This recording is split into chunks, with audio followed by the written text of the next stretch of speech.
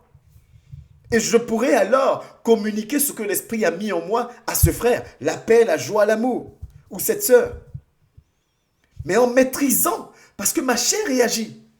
Quand on m'insulte, j'ai envie de m'énerver, je suis blessé aussi. Mais je dois maîtriser, canaliser, maintenir ma chair assujettie. Amen.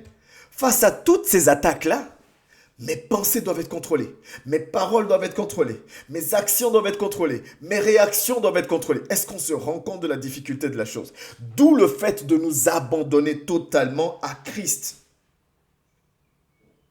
Toutes ces situations sont faites pour me faire réagir de manière contraire à la volonté de Dieu. Et on sait que toute désobéissance à Dieu est un péché. Et le salaire du péché, c'est la mort. Donc tout ce que l'ennemi met autour de moi, ton frère qui te poignarde dans le dos, on te parle mal, l'injustice, le travail que tu ne trouves pas, les blessures, tout ce qui te veut te maintenir dans une espèce de dépression, toutes ces choses-là, là.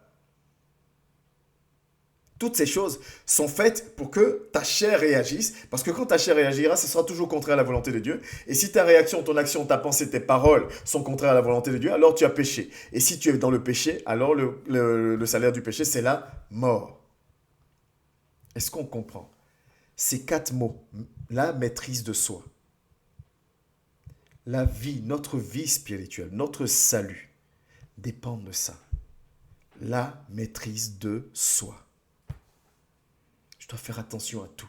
La maîtrise de soi sur tous les éléments. Ma pensée, ma parole, mes actions, mes réactions. Je te parle vraiment avec un cœur ouvert, pas avec un cœur du jugement, quoi que ce soit. Je suis concerné. J'ai tellement, peut-être même plus d'éléments pour lesquels il faut que je maîtrise encore ma chair. Et moi, je t'exhorte, malgré la difficulté, à faire de même.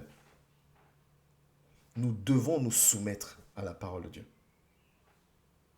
Nous devons nous y soumettre. Pourquoi? Parce que c'est pas parce que c'est difficile que nous ne devons pas le faire. Et que surtout, malgré cette difficulté-là, nous avons la capacité. Nous sommes plus forts. Tu as la capacité, j'ai la capacité. Amen. Nous avons la capacité. J'ai pris que 3 passages. Jacques 4, du verset 7. Soumettez-vous donc à Dieu. Ça veut dire maîtrisons-nous. Faisons confiance à Dieu. Gardons notre objectif en tête. Et résistez au diable, il fuira loin de vous. Si le diable fuit loin de moi, c'est parce qu'il sait qui je suis. En maîtrisant ma chair, qui veut me pervertir, qui veut me distraire, je retrouve mon identité en Christ. Comme Élie, on parlait de ça il n'y a pas longtemps. Je retrouve mon identité en Christ. Et le diable fuit devant ceux qui savent qui ils sont. Ceux qui ont leur identité en Christ, le diable fuit devant eux. Jacques 4, 7 doit nous redonner du baume au cœur. Si je me soumets à Dieu en soumettant ma chair, mon corps tout entier, et que je résiste au diable en soumettant encore mon corps, en maîtrisant mon corps, il fuira loin de moi. Pourquoi? Parce que j'en ai la capacité. Pourquoi? Parce que Dieu m'a équipé en conséquence. 1 Corinthiens 10, 13 ou 13, 10. 1 Corinthiens 10, 13 plutôt. Aucune tentation ne vous est survenue qui n'ait été humaine.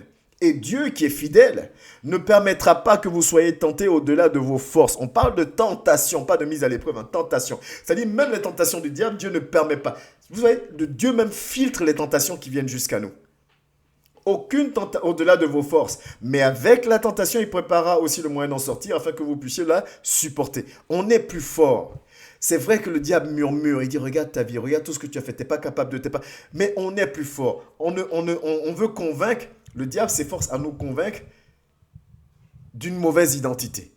Parce qu'il sait que si nous connaissons notre vraie identité, il est foutu. Il le sait parfaitement. Si nous prenons Matthieu 15, du verset 10 au verset 11, voilà ce que Jésus dit. Ayant appelé à lui la foule, il lui dit, écoutez et comprenez. Écoutez et comprenez. Si on ne comprend pas, on ne peut pas mettre en pratique. Ce n'est pas ce qui entre dans la bouche qui souille l'homme, mais c'est ce qui sort de la bouche. C'est ce qui le souille. Amen. Ce n'est pas ce qui entre qui souille, c'est ce qui sort qui souille. On va remettre le versage tout à l'heure dans le contexte, mais je veux juste dire une chose. Il y a des éléments externes que tu ne maîtrises pas. Et ces éléments externes-là existeront toujours. Le diable s'en servira toujours. Tes proches, ta famille, ton mari, ta femme, tes enfants, la situation du travail, tout. Il se sert d'absolument tout. Parce qu'il sait qu'en se servant de ça, il va créer une réaction humaine, charnelle. Et il sait qu'il a en face de lui des disciples aujourd'hui qui ne travaillent pas la maîtrise de soi, qui ne laissent pas l'Esprit de Dieu, en tout cas, agir en eux pour qu'ils aient la maîtrise de soi. Et donc, même si mon esprit est bien disposé, je n'ai pas envie de m'énerver, mais finalement, je finis par m'énerver. Parce que je n'ai aucune maîtrise. Je ne maîtrise rien, en fait, de tout ce qui se passe. Là, Jésus nous dit, vous allez vivre des choses. On a pris 3 passages. Vous allez être persécutés. J'ai été persécuté. Il va y avoir des pièges inévitables. Mais vous êtes au-dessus. Vous êtes plus fort. Je vous en ai donné la capacité. Celui qui se soumet à moi résiste au diable, le diable fuira. Je ne permets qu'aucune situation ne vous arrive qui soit au-dessus de vos forces. Et il nous rappelle que ce n'est pas ce qui entre. Ce n'est pas les injures que tu reçois qui te font perdre ton salut. Ce n'est pas l'injustice que tu vis qui te fait perdre ton salut. Ce n'est pas la situation compliquée du travail, des finances qui te font perdre ton salut. C'est ta réaction, ton action, tes pensées, tes paroles par rapport à ces situations-là qui, elles, te font perdre ton salut. Voilà ce qui te souille. Si face à la méchanceté, tu rends la méchanceté, tu es souillé. Si face à la blessure, tu rends aussi la blessure, tu es souillé. D'où le fait d'avoir de travailler la maîtrise de soi. Comprenons vraiment ces éléments-là. Nous avons besoin de les comprendre. J'aimerais vous donner quelques passages à lire. Je vais vous les afficher, comme ça si vous voulez les noter. Voilà quelques passages qui appuient vraiment sur l'importance de la maîtrise de soi. On a Proverbe 25 au verset 28. On reste dans Proverbe 16 au verset 32. Proverbe 12 au verset 16. On a 2 Pierre 1 du verset 5 au verset 7. On a Jacques 1 verset 17. On a 1 Thessaloniciens 5 du verset 6 au verset 6. On a 1 Thessaloniciens 4 du verset 3 au verset 5. On a Tite chapitre 2 verset 11 à 12. On a Romains 12 au verset 2. On a Éphésiens 6 au verset 12. Voilà quelques passages. Il y en a plusieurs, mais voilà quelques passages qui m'ont paru pertinents. Si tu veux prendre le temps de les noter, prends le temps et note-les. Et prends le temps de méditer. Ces passages-là, en plus de ceux qu'on a pris, vont te permettre de respecter la parole de Dieu qui dit examiner la prophétie. Toujours. C'est pour ça, une fois de plus, je m'efforce de donner des enseignements avec énormément de passages pour que vous puissiez après examiner la parole de Dieu. Voilà des passages qui vont encore nous enseigner sur l'importance de la maîtrise de soi, qui vont encore nous rappeler que nous en sommes capables, que nous ne devons pas écouter cette petite voix qui murmure à nos oreilles, tu n'en es pas capable, tu n'en es pas capable, tu n'en es pas capable. Nous en sommes capables. Nous en sommes capables. Tu en es capable, j'en suis capable. C'est important de le comprendre. Important de le comprendre. Nous en sommes capables. Nous pouvons le faire et nous allons le faire. Parce que c'est là où Dieu nous attend. Nous devons faire partie des violents et des violentes. Je ne suis plus n'importe qui, tu n'es plus n'importe qui. Nous sommes des violents. La connaissance, nous devons la transformer. Nous devons laisser l'Esprit de Dieu transformer cette connaissance en action en nous maintenant. C'est important. Même si en face, tu n'as pas de reconnaissance, ce n'est pas grave. La reconnaissance dont j'ai besoin, dont tu as besoin, c'est celle de Dieu. Pourtant, c'est dur physiquement. Mais ce n'est pas grave. C'est en grandissant, en atteignant la maturité spirituelle qu'on peut parler comme ça. On doit vraiment y arriver. On doit vraiment, véritablement y arriver. Amen. J'aimerais, pour conclure, ça va peut-être un tout petit peu sortir du thème, mais j'avais à cœur de partager avec vous ce passage. C'est Matthieu 15 du verset 1 au verset 20. C'est un passage aussi que je vous donne et que je vous propose de pouvoir méditer dessus. Certainement qu'on le travaillera pendant les programmes du mardi. On va certainement travailler tous ces versets-là. Mais on va parler ce soir.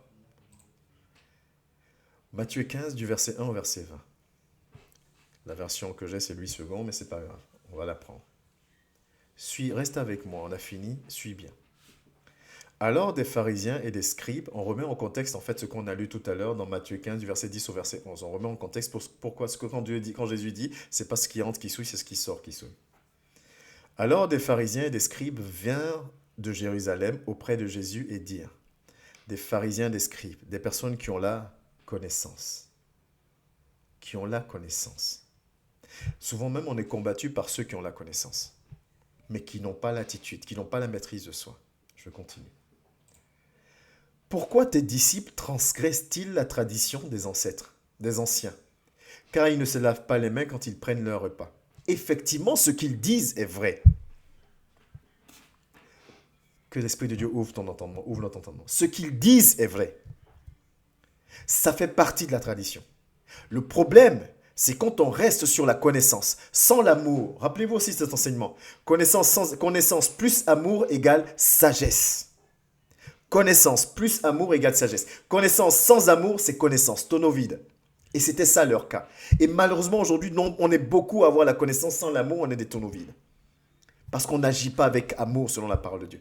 Ils disent, pourquoi tes disciples transgressent-ils la tradition des ancêtres? C'était vrai, les disciples ne le faisaient pas. Ils ne se lavaient pas les mains quand ils prenaient leur repas. Les disciples cueillaient des choses pendant le sabbat. Les disciples faisaient des choses.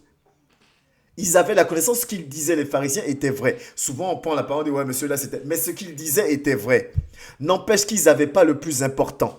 Le plus important, c'est la mise en pratique, la transformation réelle du cœur avec l'amour. Ils n'avaient pas ça. Nous devons l'avoir aujourd'hui. Il leur répondit, Jésus parle, et vous, pourquoi transgressez-vous le commandement de Dieu au profit de votre tradition? Parce que quand on a la connaissance, simplement, on manque énormément de sagesse. Je l'ai dit, connaissance plus amour égale sagesse. Si j'ai la connaissance sans l'amour, je n'ai pas de sagesse. Quand on a la connaissance, on oublie que nous-mêmes, on n'est pas parfait.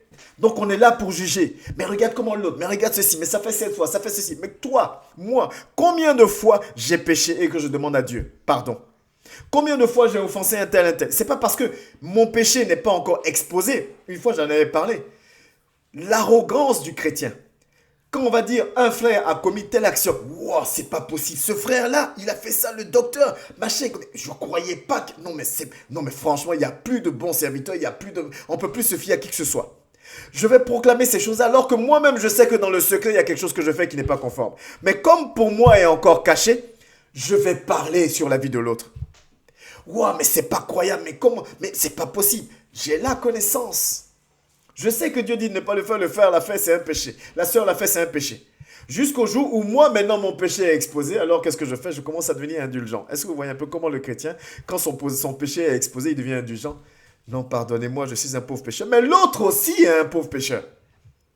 Par contre, tu ne voulais pas pardonner à l'autre. Tu ne maîtrisais pas tes paroles, tu ne maîtrisais pas tes pensées, ta chair, tes actions. Quand c'était l'autre. Quand c'est toi, il faut que tout le monde puisse maîtriser. Ce passage nous parle de ça. Jésus les reprend. Il dit, ce que vous dites est peut-être vrai, mais dans votre connaissance, là, comme il vous manque l'amour, du coup il vous manque la sagesse, vous oubliez que même vous-même, vous faites la même chose. Vous mettez le doigt sur les fautes des autres, mais vous. Il dit, pourquoi transgressez-vous le commandement de Dieu au profit de vos traditions? Ils ne vont pas avoir de réponse. Car Dieu dit, parce que Jésus avait la connaissance, on en parlait encore hier, mais il avait la connaissance couplée à l'amour, mais il n'avait pas la connaissance, il est la connaissance puisqu'il est la parole. Mais il avait la parole et l'amour, donc il avait la sagesse, il est la sagesse. Il dit, car Dieu dit, ils viennent m'attaquer sur le comment on appelle ça, sur le domaine de la connaissance, moi je vais leur répondre sur le domaine de la sagesse. Car Dieu dit, honore ton père et ta mère. Et celui qui maudira son père ou sa mère sera puni de mort. Jésus rappelle le commandement.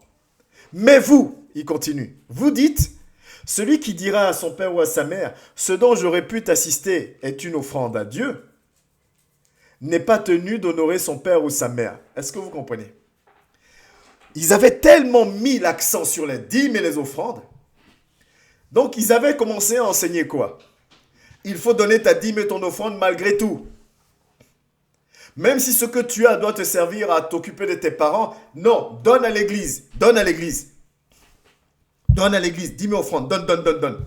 Et Jésus leur dit, mais vous enseignez ça, alors que vous savez que Dieu dit d'honorer son père et sa mère. Mais celui qui refuse d'aider son père et sa mère, en disant, ça c'est pour donner à l'église, ne déshonore-t-il pas son père ou sa mère? N'est-ce pas enfreindre la loi?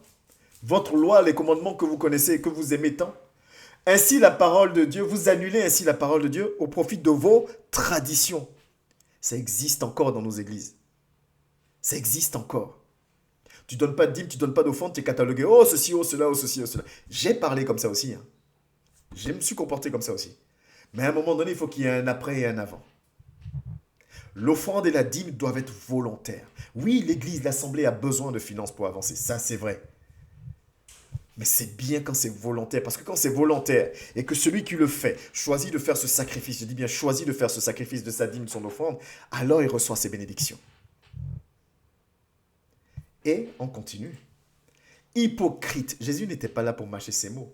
Ésaïe a bien prophétisé sur vous quand il a dit « Ce peuple m'honore des lèvres, mais son cœur est éloigné de moi. » On est en train de parler de la maîtrise de soi. On parle, on parle, on parle, on parle, mais nos actions ne reflètent pas ce qu'on dit. Nos actions ne reflètent pas le disciple qu'on dit être. On parle seulement. C'est en vain qu'il m'honore, c'est en vain qu'il m'honore, en enseignant des préceptes qui sont des commandements d'hommes. Ayant appelé à lui la foule, il lui dit, écoutez et comprenez, ce n'est pas ce qui entre dans la bouche qui souille l'homme, mais c'est ce qui sort de la bouche, c'est ce qui souille l'homme. Alors ses disciples s'approchaient et lui dirent, sais-tu que les pharisiens ont été scandalisés des paroles qu'ils ont entendues? Il répondit, toute plante que n'a pas planté mon Père céleste sera déracinée. Jésus n'était pas dans la rigolade. Nous, on joue aujourd'hui. Nous, on caresse encore dans le sens du poil. Sera déracinée. Laissez-les. Ce sont des aveugles qui conduisent des aveugles. Si un aveugle conduit un aveugle, ils tomberont tous les deux dans une fosse. Clair et net. Pierre, prenant la parole, lui dit, maintenant, il dit, explique-nous la parabole, là. Ce qui entre, qui souille pas, c'est ce qui sort, qui souille. Et Jésus dit, vous aussi, vous êtes encore sans intelligence. Vous aussi, même mes disciples, vous êtes encore sans intelligence. Ne comprenez-vous pas que tout ce qui entre dans la bouche va dans le ventre, puis est jeté dans le lieu secret? Ce qu'on te fait disparaîtra. L'ennemi te fait croire que ça ne peut pas. La blessure que tu as ne peut pas partir. C'est trop grave. La colère que tu... L'ennemi, ça va disparaître. C'est voué à disparaître. L'Esprit de Dieu, c'est son job, c'est son boulot. Déposons nos fardeaux au pied du Christ. Là, c'est son boulot. Lui va s'occuper de ça. Mais ce qui sort de la bouche vient du cœur.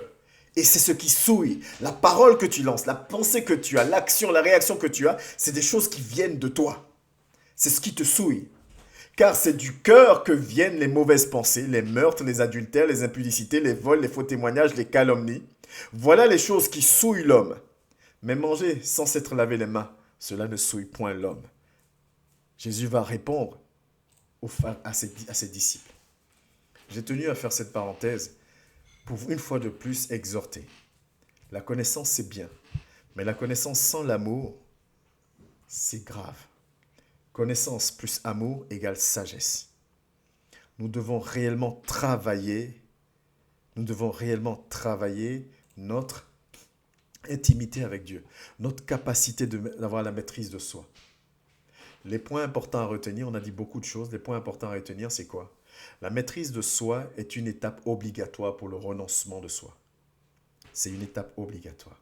La maîtrise de soi ne nie pas ses émotions. Mieux vaut se connaître et être capable d'admettre ses qualités et ses défauts. C'est comme ça que tu sais que tu dois faire preuve de maîtrise de soi. Parce que tu sais que là, je m'énerve vite. Je réagis vite. Je parle vite. J'ai vite tendance à juger. J'ai vite tendance à condamner. J'ai vite tendance à pleurer. J'ai vite tendance à m'effondrer. Quand je discerne qui je suis, pas l'autre, alors je saurai comment travailler pour avoir la maîtrise de soi dans ces domaines-là. La maîtrise de soi couvre un spectre beaucoup plus large que simplement le fait de ne pas se mettre en colère. Ce n'est pas juste le fait de ne pas se mettre en colère. Il faut aussi avoir un objectif très clair dans son esprit. Sinon, c'est compliqué au quotidien. C'est difficile au quotidien parce que l'ennemi, il est là, il job, il bosse. Donc, si je n'ai pas mon objectif clair à chaque situation, à chaque circonstance, c'est compliqué pour moi. Ne pas nier la difficulté de cette capacité. Faut pas penser que c'est facile, c'est difficile. Et c'est pour ça que c'est l'un des parfums du fruit de l'esprit. C'est pour ça que j'ai besoin du Saint-Esprit, pour m'aider, pour me travailler en moi, pour apporter en moi cette maîtrise de soi. Nous en avons tous et tous, la capacité. Ce n'est pas parce que c'est difficile que c'est impossible. Je nous exhorte vraiment à accepter la parole ce soir. Toi qui es connecté avec moi, toi qui auras l'occasion de voir cette vidéo. Et si tu en as l'occasion, toi qui es connecté, partage la vidéo à ton frère et à ta soeur. Nous avons besoin de ça. Le diable gagne du terrain. Il gagne du terrain, il gagne du terrain. Les seuls qui sont capables de lui tenir face, on est là encore, mais on est des enfants. On n'est pas équipé. Il sait sur quel bouton appuyer pour me faire réagir. Il sait quoi faire pour que j'insulte. Il sait quoi faire pour que je sois blessé. Il sait quoi faire pour que je me mette en colère. Et quand je sors de la position que Dieu veut de moi, je ne suis plus efficace. Amen. Je ne suis plus efficace alors que je dois être efficace. Parce que c'est là où Dieu m'appelle. Ma prière pour chacun de nous, pour moi y compris, que Dieu nous aide. Que ton esprit, Saint-Esprit, tu nous aides. Que tu habites en nous. que nous ayons vraiment, par ton action, cette maîtrise de soi. Enseigne-nous à nous rapprocher encore de toi. Enseigne-nous à nous connecter à toi. Donne-nous, Seigneur, de garder le regard fixé vers ton trône, Père. Seigneur, bénis mon frère, bénis ma sœur. Pardonne-nous nos manquements. Pardonne-nous, Seigneur, notre faiblesse. Pardonne-nous, Seigneur, nos manques d'efforts pour pouvoir avoir le contrôle sur nos vies, sur notre vie. Donne-nous d'être des imitateurs de ton serviteur Paul, de tous tes serviteurs d'ailleurs. Donne-nous, Éternel, de grandir avec toi, avec sagesse et humilité.